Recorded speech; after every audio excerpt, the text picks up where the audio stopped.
অবাঙালিদের সঙ্গীত অনুষ্ঠান কেমন হয় এর আগে আমি কখনো দেখিনি, ওই টিভি সিরিয়ালেই যা দেখেছি।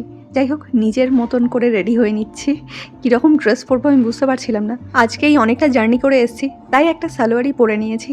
রেডি হওয়ার সাথে সাথে তোমাদের সাথে একটু শেয়ার করছিলাম আমি কোন কোন প্রোডাক্ট ইউজ করি। এই ফাউন্ডেশনটা আমার ভীষণ পছন্দের, আর সুইস বিউটির এই হাইলাইটিং প্রাইমারটা আমি সবসময় ইউজ করি মেকআপের আগে। মুখটা চকচক করে, আমার বেশ ভালোই লাগে। এই রেডি হওয়ার মাঝে হঠাৎ করে মনে পড়লো যে আমরা তো সেই ডাব দুটো ফলগুলো কিছুই খাইনি, তাই আবার একটু খাওয়া দাওয়া করতে চলে এলাম। আমার ছেলে ভীষণ এক্সাইটেড, ও হয়তো ভাবছিল পাপা একটা দারুণ খেলনা নিয়ে ওর সাথে খেলছে, নতুন কোনো খেলা। তার সাথে এই ব্লুবেরিগুলোও খেলাম।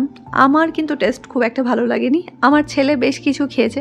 আমার কাছে মনে হয়েছে এই এত দাম দিয়ে ব্লুবেরি কেনার থেকে আমাদের দেশি আঙুর অনেক বেশি টেস্টি এর থেকে।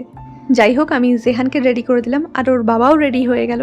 জেহানের এই ড্রেসটা আমার ভীষণ পছন্দ, এটা অ্যাকচুয়ালি ওর বার্থডে ড্রেস। আমি ওকে আবার এটা পরিয়েছি কারণ এই ড্রেসে দেখতে আমার ভীষণ ওকে সুইট লাগে।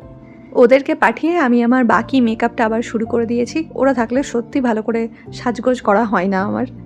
কাজল আমার ভীষণ পছন্দের, কিন্তু আমার চোখগুলো যা ছোট ছোট দেখাই যায় না। তাই যাদের চোখগুলো একটু বড় বড়, আমি তো তাদেরকে দেখি আর ভাবি, ইস আমারও চোখগুলো যদি একটু বড় হতো।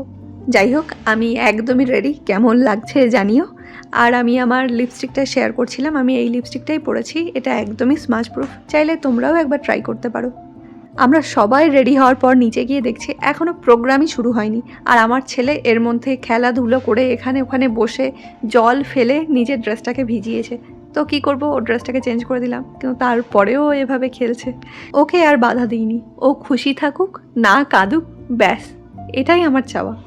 প্রোগ্রামের ওয়েট করতে করতে আমার নিজেরও খিদে পেয়ে গেছিলো, আর তার থেকেও বড় চিন্তা যে জেহানের খাবার টাইম হয়ে গেছে, তাই খাবারের এখানে চলে এসেছি। আমি আগে খেয়ে নেবো, তারপরে প্রোগ্রামের ওখানে যাব।